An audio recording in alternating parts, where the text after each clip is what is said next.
In a world of fake news, we bring you up-to-the-minute factual inaccuracy and a heavy dose of moral truth. With your hosts, Kyle Mann and Ethan Nicole. This is the Babylon Bee. Fake news you can trust.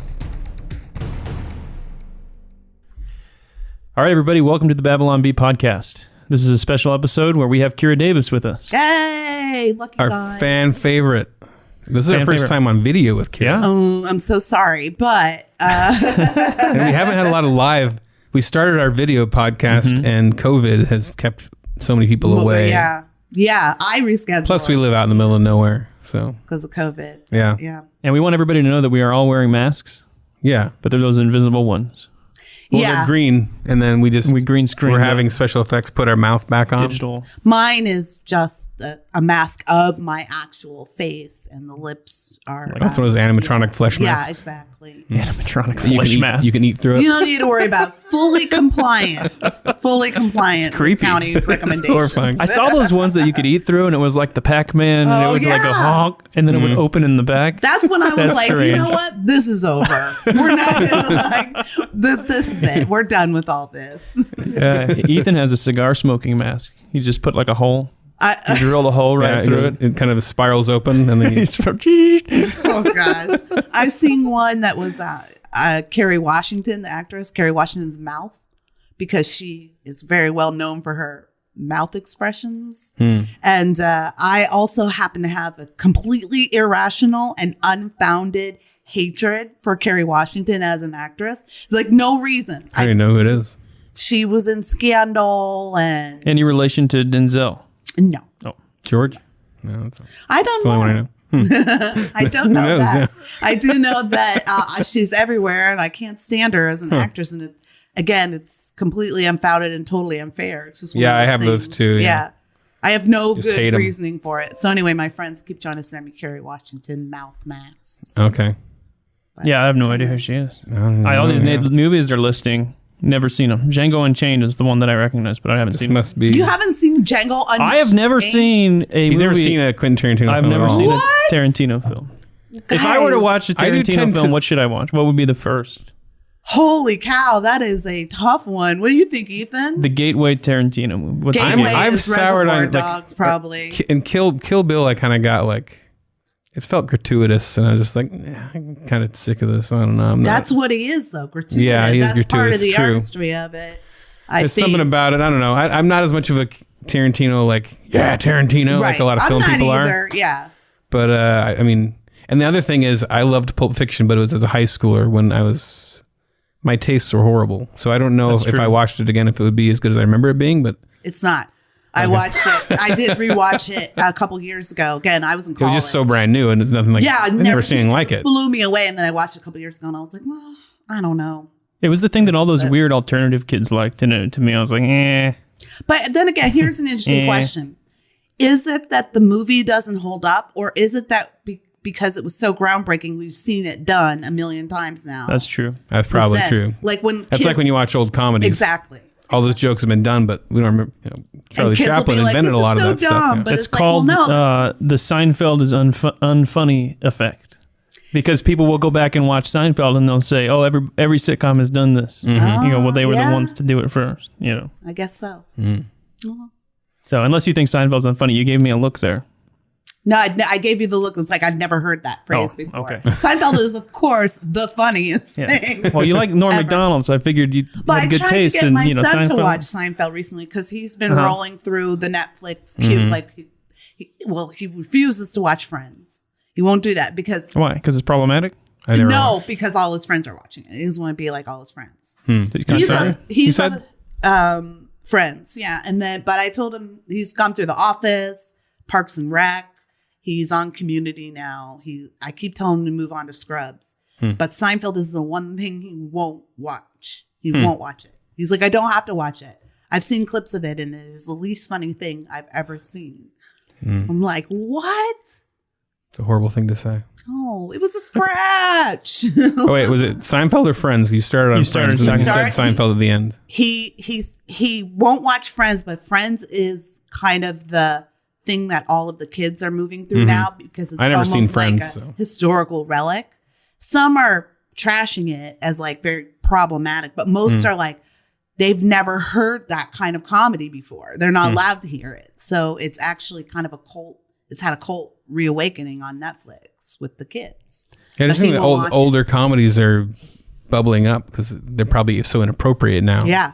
Even The Office. Yeah. It's considered an older comedy. Yeah. And, we rewatch The Office all the time. Like we're just constantly going through The Office. No, and you watch the early seasons, you're like, this would never get made. Yeah, today. but it's the best show. It still holds up. It's great. Yeah. And I don't think it's offensive. And now, obviously, like the characters are supposed to be bad. Like that's the whole point, right? Right. And they always think that if you show it, you're approving of it. Yeah.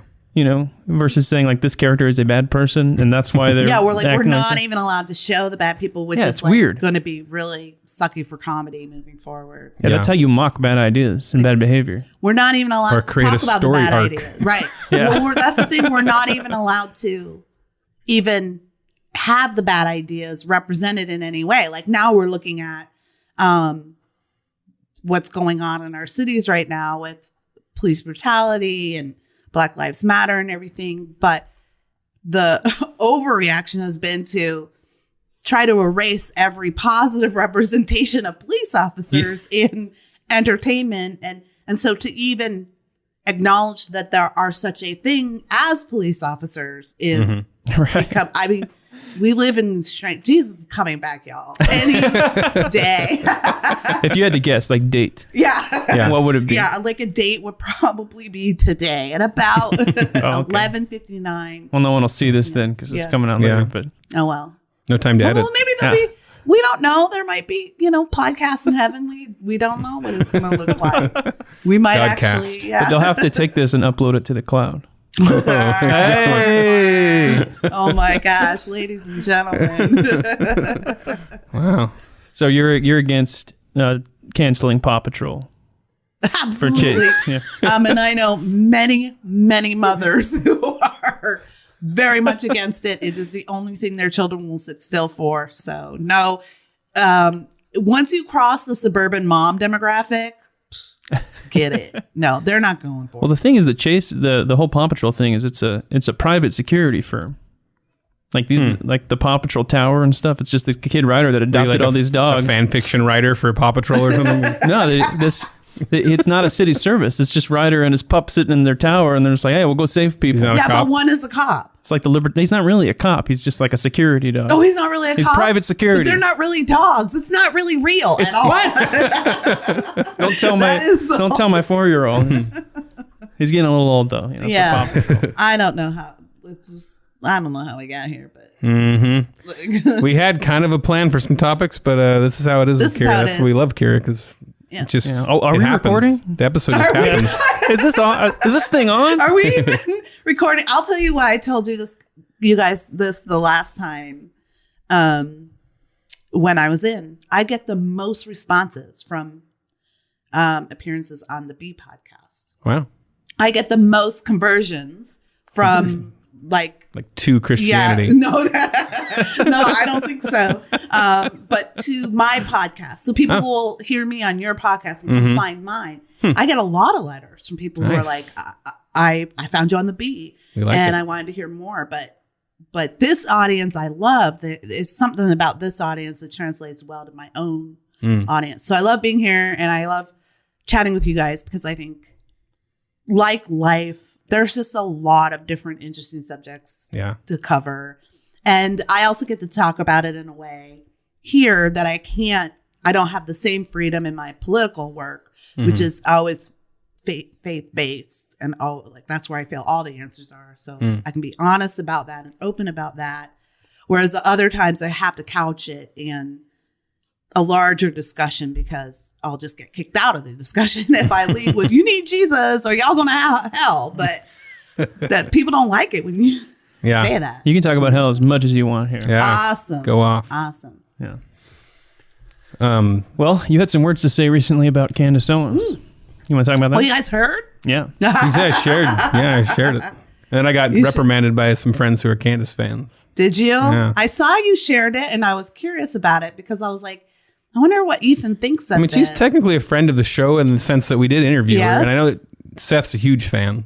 Is Seth a big fan? Because I shared and I said, I didn't say get rid of Candace Owens. I said less Candace, more Kira, only to say we hear from Candace constantly. And we don't hear from Kira nearly enough. You need more retweets and shares. So I like your message much more. I saw Seth shared more Candace. So the nation is being tagged. He didn't tag me, but I got the sense that he was responding to me. So are we picking a side here? I don't know. Do we have to? I wish we didn't Kira have to. Or Candace? No, you guys. I'll pick Kira because I'm sitting here with her. Oh, okay, that's good. Well, your mom likes me too, so I think she's the one who shared your comments on Candace Owens with me. So I wrote an article, for those who don't know, about Candace Owens the other day. It's called The Trouble with Candace. Something that's been on my mind for a while, but I didn't want to write it or talk about it because of, well, really the same reason for all the criticisms I'm getting right now. Is it like The Trouble with Apu?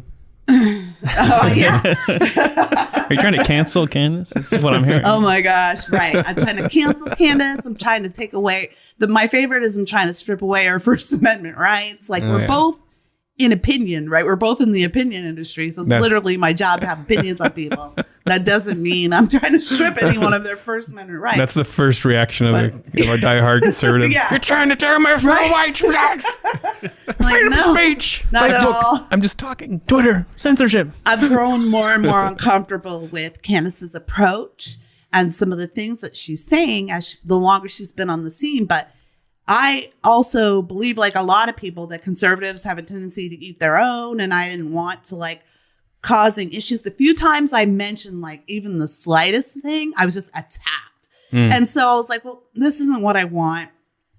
I'm not going to, girls out there getting hers, good for her. It's none of my business. But as we've clearly devolved into the current situation we're in across the nation, it's become more and more clear to me that reasonable voices and healing voices need to step forward because we have some work to do to fix all this. And that's the only reason I've ever done what I do in the political realm. I've always had an idea that Black Americans can have more access to prosperity, more access to success, education, the American dream, by maybe diverting off of this path we've been following for the last 60, 70 years, voting the same way with no results. And I believe that conservative values have the ability to provide prosperity. That's why I'm a conservative, quote, activist, as some people call me. And so in that respect, I have felt that Candace's voice wasn't helpful because it typically, she leads with tearing Black people down instead of I'm listening, I'm hearing a solution, and then here are my points. Anyway, what inspired me to write it was Dave Chappelle's video the other day that he dropped. I don't think we can call it comedy. Yeah. But it was commentary. And he talked about her, not very nicely, but he brought her up. And it was the first time that I really thought, my producer from my podcast, Just Listen to Yourself with Kira Davis, texted me the video. He was like, you got to watch this. And I was like, you know what? Maybe it's time for some other voices to step forward and tell people like Dave Chappelle, we're not all saying the same things. I hear you. There are some solutions to be had here from the right and from the left. And not all of us think Candace is on the same page. And I would say probably the majority of Black conservatives feel like I do. And we've never felt free. So because when we do express she's kind of become your spokesperson, which is By already default. weird. What was I the main can't thing? imagine having a white spokesperson. right. I feel Right. we need to get out of that whole idea that you need, that you're all, oh yeah, Candace Owens. So Yeah. Nobody walks up to me and goes, oh yeah, Sean Hannity or whatever. Right. Charlie Kirk. And if they did, I'd be like, no. I would be writing The Trouble with Sean Hannity immediately in my blog the next day. Will Witt right here. Will Witt. You need to pop the collar a little more. Pop and there we So what I saw Candace had like a viral thing. I didn't watch it. What was she talking about? What was Candace's? Which one? I don't know. I thought you were responding to something No, in I was particular. responding to Dave Chappelle. I was responding to Dave Chappelle. Yeah. Oh yeah, because he was Candace. talking in his. But I was saying was that So you're responding to a response to a response? basically this is all we This do all in makes this sense to me. industry. Yeah. That's all this is. It's I think his main thing he said about her was that she's the most articulate idiot, which Right. is his words. I'm not His saying she's an words. idiot, but And I actually disagreed with that. I don't think she's particularly articulate. I think that she has a lot of talking points, some of which have merit, by the way, which some of the things I say as well. She quotes a lot of statistics that are true. She's not lying about those things. But what I see as a young woman who was thrust into the spotlight perhaps before she was ready. So she doesn't have, and she was a new convert also to conservatism. Yeah. So she doesn't have the base of knowledge to back up her points or to have a debate or discussion about, okay, here's this number, but here's why this number is a problem or how we can fix this number. She doesn't have the knowledge to discuss those issues. So for instance, she did a forum with a lot of people, Katrina Pearson, who's Trump's on Trump's Black Outreach team, and a friend of mine, T.I., the rapper T.I., Killer Mike, like a bunch of pop culture personalities, her, Katrina, and I can't remember. There was another Black conservative on there, but I can't remember. But I watched the whole thing, and it was difficult to watch because T.I. is an amazing producer and a very intelligent businessman, but he's in a realm that he doesn't necessarily understand. He's not saying the most engaging, intelligent things, but even what he was saying, she couldn't really respond to. And for me, it was painful to watch because I was like, oh, well, she's starting with the point. She's making a good point, but she couldn't elaborate. She just got eaten alive. So he's better at regurgitating than. For now, again, it might just be that she's young and new. Yeah. For now, but anyways, I wrote the article not to take apart Candace, and I understand that it came off like that. I don't know that there was a way that it could. It's just how everything's taken now, right? Oh, you're taking that side now? Yeah, right. I wrote it not to do that, but I wrote it to say that for those of us who are in this business to actually find solutions, to actually reflect, I think of myself as a writer as a mirror of what's going on. She's making it difficult for us to go into our communities and make the case for conservatism, which I do believe is the best way out of poverty and traditional oppression for the Black community. And she's got this Blexit movement, but I don't think that it's really aimed at persuasion. Well, you say that there's different personality types, that there are people within the Black community that do respond to her style, and I don't think it's many. not many. I think my suspicion is a lot of the Black people that I see, like with her at the White House and red hats and stuff, a lot of them were already conservatives. So they've already had their own awakenings. I'm not saying that she shouldn't be doing it or whatever, but in the article, and I know this is going to sound awkward, but I just have to put it out there. Got to be honest. Okay. And I said this in the article. We are a massive platform, so get ready. Ready for the blowback. It will be. Y'all are going to get a lot of comments on this one. No, well, this is all her, just to be clear. Yeah. Okay, yeah. We disavow everything. I'm solving Kyle Slowly and roll Ethan. this way. Sorry, continue. If I look at who's responding most to Candace's appeals, it's white people. It's not Black people. Oh, yeah. So if we're talking about who your audience is and what you're trying to do, I don't know. It's something to think about. If I have a criticism for Candace, I've got one Black person in my timeline and a million white people. But most of us in the Black conservative community are offline, chatting, we're texting, we're having phone calls, we're Zooming. We talk all the time about this, how we're not comfortable. And maybe that's not her fault. Maybe it's the audience's fault. Well, yeah, she's been lifted up to that. I remember when we saw her. Would I not do it if someone did that to me? No. I mean, she's like a superstar. I remember when we saw her at this Prager event, and she was just signing autographs and just It's like, the kid, there was junior hires at our table with young girls. They didn't care about anybody. Jordan Peterson walks by. They're like, some old guy. Janice Prager's there. Some old guy. Ronald Reagan walks by. All those, yeah.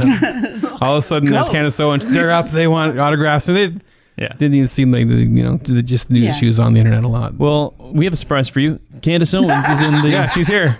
next room. No, I'm just joking. That'd be amazing if we could do that, though. Oprah. That'd be amazing. If we had prepared better. I've gotten a lot of, why don't you reach out to Candace and mentor her? And it's like, it's not my obligation to get along with every other Black person. It's not my obligation to mentor her or reach out to her just because I'm Black.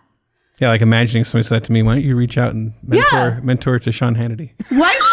White conservative pundits come at each other all the time, and there's no one telling them, why don't you guys just get along? You're on the same side. It's like, we're not babies, and we're not arguing. She's not even arguing with me. I don't even know if she knows who I am. Yeah. She's not arguing with me at all. As far as I know, I'm not even on her radar. So, but it's just a disagreement. This isn't rage. This isn't division. This is disagreement. But there is this sense on the right that those of us on the right who are Black are not allowed to disagree with each other, which is infantilizing. Dumb. Yeah, totally. So dumb. So you wouldn't describe her as clean and articulate? I mentioned that in the article too. You did? I say how people describe her as articulate a lot, and it makes me cringe because like white people. So white people share posts and say, "Oh, this girl's really so smart. Articulate. Listen how smart." No, they don't say how smart she is. Listen how articulate. I have a quote. I hear so many white conservatives describe her as articulate, and it makes me cringe. I find it reminiscent of how white liberals condescendingly fawned all over Obama as articulate. Well, wasn't that Biden that called him clean and articulate? Yeah. Now he's running for president. You read that whole quote, it's really bad. It gets worse the more you read that it's like quote. It never gets better. Yeah, like, right. Yeah. So I feel like maybe we should move on. I'm spending too much time talking about Candace. I don't have any ill feelings towards her, or I don't think she's dumb. And I'm not like some people think she's a grifter, and I'm not in that camp. I just think she's a new convert. Like when I first became a Christian and I didn't know much about the Bible and I didn't know much about the arguments for the Bible, but the you're first like, thing I did, I was like, went home and told my mother that if she didn't believe in Jesus, she was going to go to hell. It was like, not because I wanted her to go to hell, but it was because I wasn't mature enough in my faith to know how that looked and to lead with grace, not lead with punishment.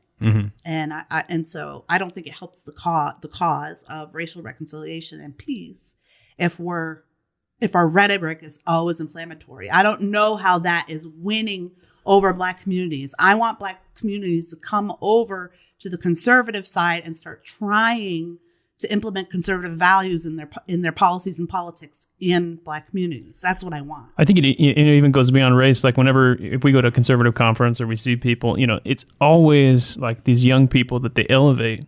Yeah. To be like the face. True. It's like a supply and demand thing. It's exciting. There's not enough attractive young people, so the ones they can find, they like elevate them up, and like they hardly have even thought through their arguments. So they're making these dumb. And the church, frustrating. The church does it too. You find a young hip pastor, and it's like, he hasn't been to seminary, he hasn't studied anything. Yeah, he just got converted last week. Yeah. Make him worship leader. Yeah, and it's exciting. We like to see these young people that share our views because we think it validates us. Yeah. Or something. And maybe the race thing just adds on to that a little bit. Well, and it really makes. That's a good point. I think the leadership often, if it really jazzes up the old people in the crowd when they see young people, and they're like, "Oh, we're doing it. We'll give them money." And I don't even think it's all. It's not a dubious, like they're not doing it to get the money. It's just maybe, but sometimes they are. But I think there's just I don't know. I don't know what it is. Well, no maybe one I'm likes cynical. to be lame. Yeah. You know what I mean? No one wants to be lame. Conservatives don't want to be lame. Churches don't want to be lame. Right. That's lame. And I love being lame. I like it too. I'm cool with it. But no one wants to be rejected. And so when you're embraced by a culture whether that culture is youth or a different ethnicity or whatever, when you're embraced by that, there is a certain seduction in that as well. I think that's why a lot of conservatives tend to get really excited when celebrities say conservative things. Yeah, right. You know, Scott Baio. And I'm always like, just leave this person alone. Don't jinx them. Well, and the fact that we're always like, we don't care what celebrities think. Right. Until they're saying, Until they say it, yeah. Kanye's a conservative. yeah. And I knew that was going to happen to Kanye. When Kanye came out and was like, Trump, I was like, y'all conservatives, leave Kanye alone. Leave him alone. Stop writing articles about him. Stop holding him up stop posting videos about him. I mean, he released that concept album last year, year before. And it's his church album, right? I've never seen so many old white conservatives listen to rap in my life. And they were like, this is so good. They never listened to any of Kanye's music ever. And suddenly like, this is so good. And I'm like, you all are going to drive him away. He will not be a spokesperson for these values because it's cringy. Did his concerts change, like the demographics? So there's all these elderly folks there. That'd be interesting. You my chick. Be interesting. And that's what happened between him and Candace. She got way too excited about him because he blew up her spot. Fair enough. Oh, yeah. I would have been, bonkers too. Yeah. But I kept thinking the whole time, every time I would see their videos together or see her talk about him, I would think she should be very careful. She's starting to sound like she's attaching herself to him, and that's going to drive him away because he's an entertainer. He's not a politician. He's not a politician. And she's in politics. And that's exactly what happened.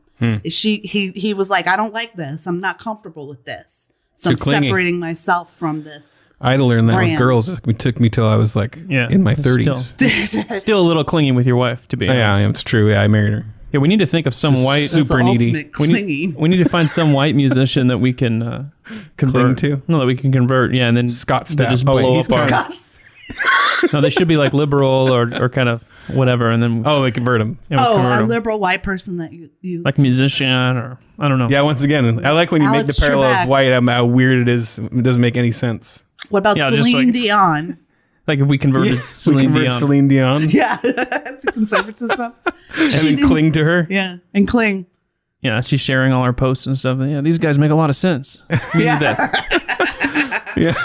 She's like, I really like the way the Babylon Bee thinks. Oh yeah, that was the post, right? That's yeah, that was the post. The post heard around the world. Yeah. Anyway, Candace, no hard feelings. Okay. Right. It's not a big deal. It was something that needed to be said, and by the response, I think it did. And then that's that. I don't have an obsession. I'm not here to take down Candace. I'm all for her, going for hers.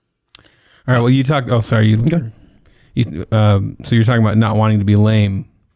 I have a 13-year-old. You have an 18-year-old? I have an 18-year-old and a soon-to-be 13-year-old. Okay. So we're in somewhat of the same boat. And I have a 10-year-old. So he's just kind of getting into this stuff. But so I thought it'd be interesting to do a portion called Respond to My 13-Year-Old's Arguments. Great. Can this be recurring? Won't respond to mine. We do this all the time? Let's try it. This is the first time. Okay. I feel honored. So she is all in on, her name's Lily, by the way. Hi, Lily. She's passionate. She's compassionate. But she's also got the internet as a fire hose and now culture. I know before you go on. Now I know at one point last year you were a little bit iffy about social media for her. What was the decision you guys came down on for that? We wanted to trust her as much as possible, so we pretty much let her have her Instagram account. Now that she's older too, she had 13. That's kind of the age we said she'd be able to have it. Yeah. My daughter as long as it's private. Instagram at 13, which she'll be in on. So as long as strangers can't contact her, as long as just friends that she's added. So that's always. So it's just IG. Does she have TikTok? It's just friends. Yeah. Okay. She does have TikTok. Yeah. Okay. I ask you this because pretty much, I think a lot of these questions are probably coming from Instagram and TikTok. Oh yeah. My daughter is also totally. Okay. She's regurgitating like stuff that I know that. I don't want to be condescending, but no. I know that she's watched videos and she's saying things I've never like. For instance, one of the first things she said was, which I don't even think she's ever thought about buildings having insurance, but she was saying, sure, if you're more worried about these buildings being destroyed, they have insurance. Okay. It doesn't matter that, the real issue is the black people are being killed. Right. Okay. So it's, that's coming from... I've never heard her talk like that. Like that's... Okay, but what? Not to she's say it's probably not seeing valid it or an online, idea. right? Yeah, that And she then read it it's or not heard a discussion you're having at the dinner table. Is what you're saying. No, I think her and my wife had that one. Oh God, it's interesting times. But I'm so interested in hearing what Lily thinks, and I'd love to respond. Okay, so she started off. She said, "Everyone but white cisgendered men have gotten their opinions heard through protesting and riots. It's part of American history. What's happening right now?" Okay. Yes, I agree that protesting is not only a traditional way to get your voice heard, it's also protected in the First Amendment. Yes. Rioting is not, and rioting is destroying the property and blood, sweat, and tears of others. So at 13, Lily might not be able to know, because she doesn't have the life experience, that what goes into building your own business, what goes into buying that piece of property that you put a Taco Bell in or a Kentucky Fried Chicken, which look like franchises to you, but are actually owned by individual business owners who pay a franchise fee. Mm-hmm. And so that business owner, it's very true, might have insurance, but the way insurance works is that it won't typically cover the full loss.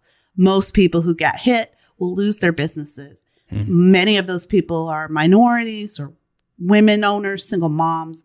And then what do you do from there? So it's one thing to be out in the streets trying to be heard. And that's what Dave Chappelle was saying in his comedy stand-up, his thing, his Hannah Gadsby-ish thing. His uncomedy special. Yeah, that's probably the best way to put it.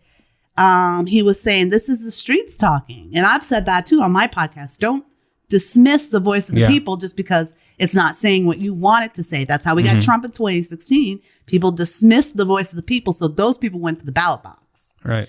So it's imperative. Lily's absolutely right. And it's imperative that we remember that people need to be heard. Mm-hmm. But people don't have the right to destroy each other, to destroy our hard-earned property, our hard-earned work, and we don't have the right to take things from each other. And so, just be cognizant of that and don't break other people's things. That's one of the first lessons you learn. Mm-hmm. And there's not a lot of forethought in these riots now. So no one's going to Black-owned businesses or Asian-owned businesses and going, hey, are you Black-owned? Okay, we're going to leave you alone. That's not what's happening. By the way, some of these riots have completely shelled out.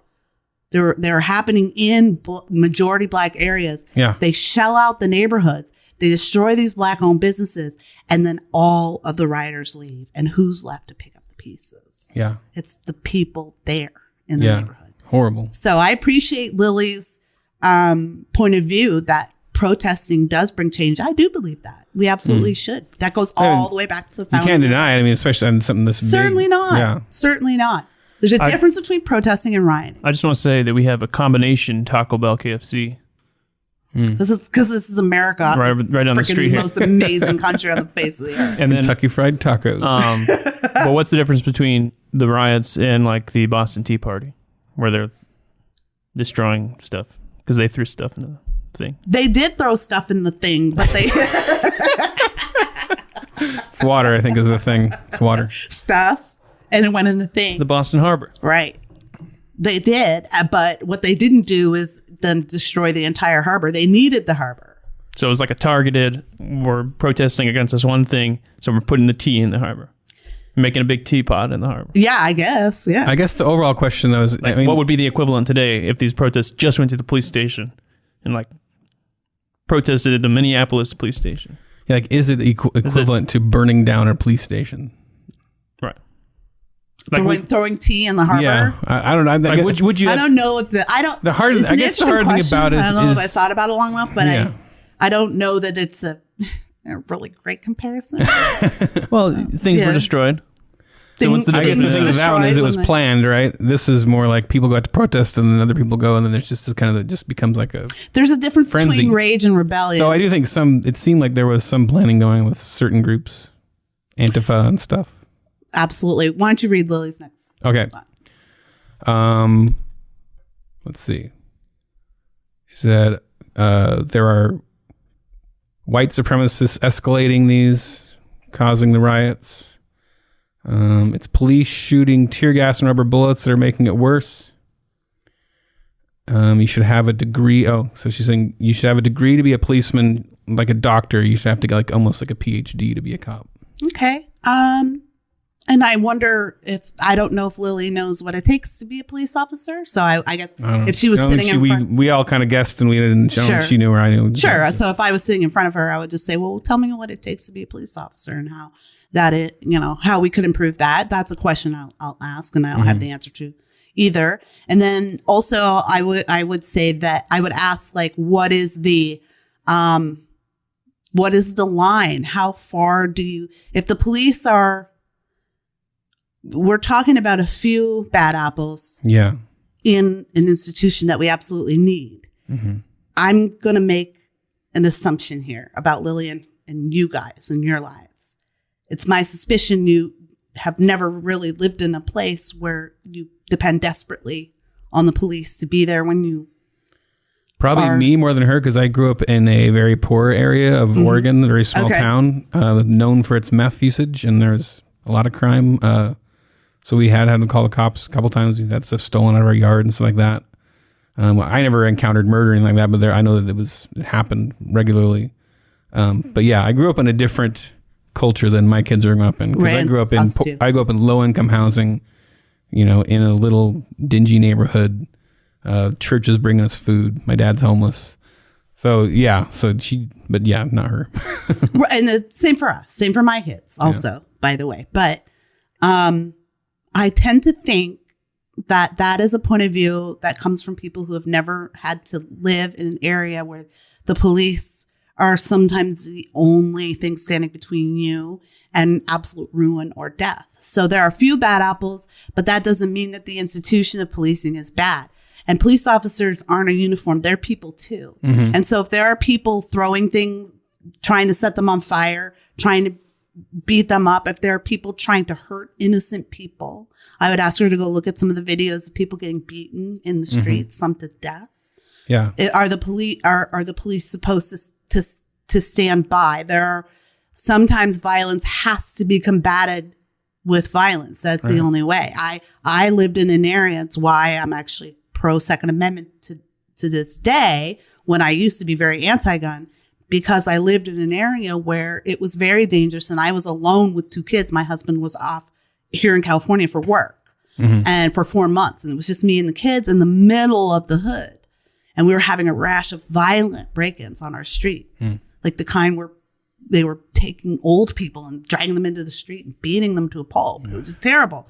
And so that was when I realized, okay, I have to be able to protect myself. But there has to be some kind of law and order, because if we aren't committed to protecting each other from violence, then that's chaos. That's anarchy. And a free society cannot operate on anarchy. You can't. And I don't know if she knows any cops personally. I know I grew up in the neighborhood. Some of my friends became cops. I just knew cops, and there's a few people I know who, very well, that are cops. So it at least helps them humanify. Sure, that's humanize.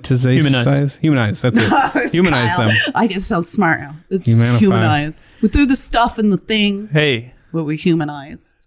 I would also thank Lily for but the underlying sentiment of that is that it's hurting her to see people speaking up and being seeming like they're being punished for that, but that's actually not what's happening. There are people in the streets who are protesting, and there are people in the streets who are rioting, and they're different people. Yeah, I mean, you see just some of the footage of buildings are burning, people are being beaten up. There's things, just rocks being thrown. Yeah. It's mayhem, and I haven't heard of I assume there have been some cops shooting, actual shooting at people. I mean, I'm kind of amazed at the amount of restraint. Yeah, so that's another word. Well, what we're witnessing now is a lot of police officers just refusing. A lot of them are quitting, right? Yeah.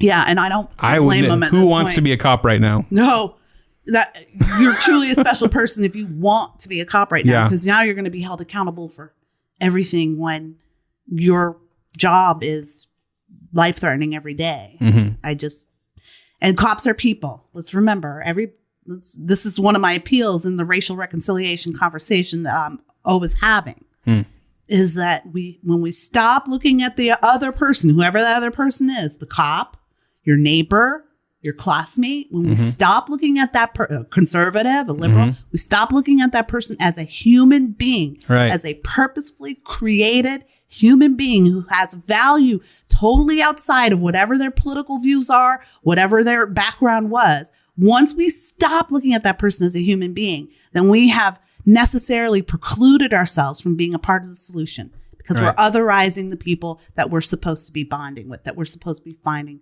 solutions with together. Police are part of our community too. We need to find solutions with them, not against them. If every human being in the world could accidentally get stuck on an elevator for a couple hours, trapped, and they'd have to get to know each other, just rotate out till we all do it, the world would have perfect harmony, probably. Reality show. Probably. Is that your theory? Yeah. Is that your, probably? Probably is my theory. I don't know. Is that a reality show already? That's a great reality show. It would be a great reality show. So you have a million seasons. I would love it. Yeah. I would love to do a reality show where they set up like, like Ben Shapiro and like who's like a far left, somebody like Bill Maher or something. I don't know. I guess they'd talk. They'd probably get along actually. Reasonable. Yeah, too reasonable. Yeah. Yeah. And they get trapped in an elevator for like 12 hours. And a transgender teenager or something. Maybe. Yeah, something. Yeah. But yeah, just like people that you want to see what happens. And he would absolutely clobber them. They can't come out until they're friends. Oh, geez. I mean, there's some truly awful people out there. That's Let's not true. pretend that everyone's a human being, but some human beings are grosser than others. Yeah, what, Hitler? Yeah, what about Hitler? What about Hitler? You gonna stay in that elevator with Hitler? He'd probably have some funny stories. Oh my God. Flower bag. Okay, Moving on. Black Lives Matter. All in. She's all in. And also my 10-year-old son, all in. He's got the t-shirt. Yes, my daughter too. On board. Who happens to be black, by the way. And if you're not all in, you're racist. So Right. So we've set what up. do you make of that? Yeah, we've set up Because you're at least 50% black. at least. Because you look black. I don't know. Again, have I authority. guess I would hearken back to what I was saying earlier, which is once we stop looking at people as people and start looking at them as a label, whether that label is gay, whether that label is suburban housewife, whether that label is black or white, when we bestow people with labels, we make it harder to view them as people. So I think at the heart of Lily being all in and your son and my daughter, which my daughter gets a lot of these ideas from TikTok and Instagram. I try to avoid politics in her home. I want her to find her own way, but I'm realizing other people are going to be talking to her about this anyway. So I've got to jump in there and take the lead. I think the sentiment behind it is I care. I want to see equality, and that I like. But again, there is a difference between saying, hey, I believe that we haven't been compassionate enough towards Black lives in American politics, and I want to change that. I want to be part of the solution. There's a difference between saying that and saying that if you don't see everything the way I see it, then you are inherently evil. We're setting up some very dangerous dichotomies here moving forward. Because the thing is that Lily will find out as she grows up that she will not be able to escape that category as well. When her kids get to be your age, even, she will be the one who's out of step with culture. Right now, it seems inconceivable to her and to us even. Like, how much further can we go? It seems inconceivable, but that is just the nature of time, of progression of time. She will be the intolerant one at some point. So you have to understand that the rules you set up for other people, Lily, will be the rules that will apply to you as well. And the subject won't always be the same. When you get older, you might feel like you're on the right side of this Black Lives Matter thing, but we may have shifted all the way to something else and you can't get on board with that, then you'll be evil. So I think it's good advice for all of us. The rules we set up will apply to us as well. What about those adults that they're fully on board with whatever the fad is at the moment, and they're just all the way to like their 70s or whatever?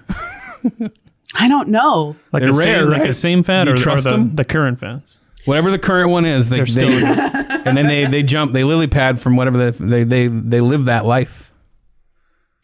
Don't trust those people.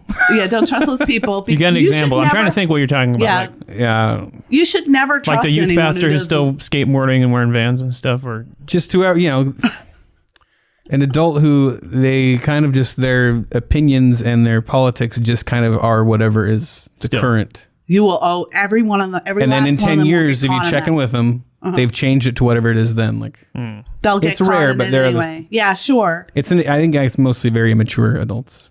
Probably. Yeah, and you're always going to get caught in that trap. You'll always get caught in it. It'll never be enough. We're watching it now. We're watching people being forced to apologize for things like even because of what Lily is saying here. Mm-hmm. Hey, if you're not all the way, then you're not on board at all. And life is full of nuances and middle ground and gray area. That's the human race. Yeah. And not everything in the world is like it is here in Ontario. Not every other place in the world is like this place, California or the United States. There's a lot of gray area. There's a lot of culture and history that we don't understand.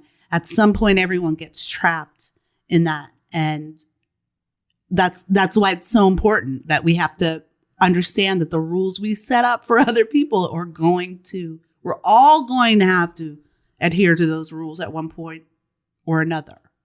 So do you want the rule to be the golden rule, or do you want the rule to be, and the golden rule, of course, is love thy neighbor as yourself and love the Lord your God with all your heart. Or do you want the rule to be whatever society says at that moment is good? That's the side you're on. And look back through history, and when has that ever been? Like, pretty much every fad of the time has been wrong. I mean, that's one thing that I think that's one reason we cling to the Bible, because it's a book that was written over thousands of years, and it holds to the truths that stuck through all that time. It believes wisdom is a real thing that God created and put into the earth, into creation. What is more helpful of a rule than, all right, forget everything else, love your neighbor as yourself? Yeah. Like what? That's just how do you improve on that? You cannot improve on that concept. That covers everything. That covers every sin. And let's remember that racism is sin, and sin is a heart problem, not a society problem. Right. And that's what a lot of people don't like to hear, because everyone wants the easy fix. Well, that's what I appreciate about your message. Yeah, it's here. All right. Well, thanks, Karen. That was excellent. Are we at the end already? Yes. Our time flies. This one, 'cause we're gonna do another one. We're gonna do another one for later. For later. We're gonna save it for later. We're gonna have some lunch. I'm hungry, so let's go have some lunch. Do it. Let's do it. I'm down. Peace. Did she get a chance to?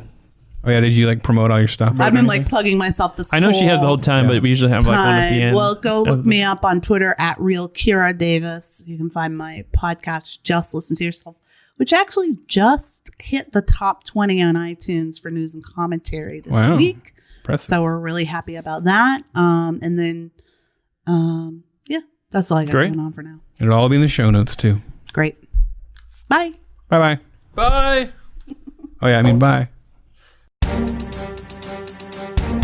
The rest of this podcast is in our super exclusive premium subscriber lounge. If you're not a Babylon Bee subscriber, go to babylonbee.com/plans for full-length ad-free podcasts, access to our headline forum, 20% off the items in the Babylon Bee store, a gift, and more. Please drop us a review on iTunes and share the podcast with a friend. Feedback and love mail go to podcast@babylonbee.com. Follow Ethan at AxeCop and Kyle at _Kyle_man on Twitter.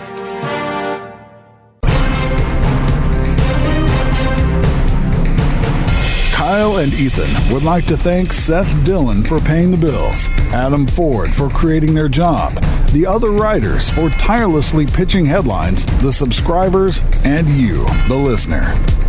Until next time, this is Dave DeAndrea, the voice of the Babylon Bee, reminding you to go forth and eat an impossible burger to prove it is, in fact, completely possible.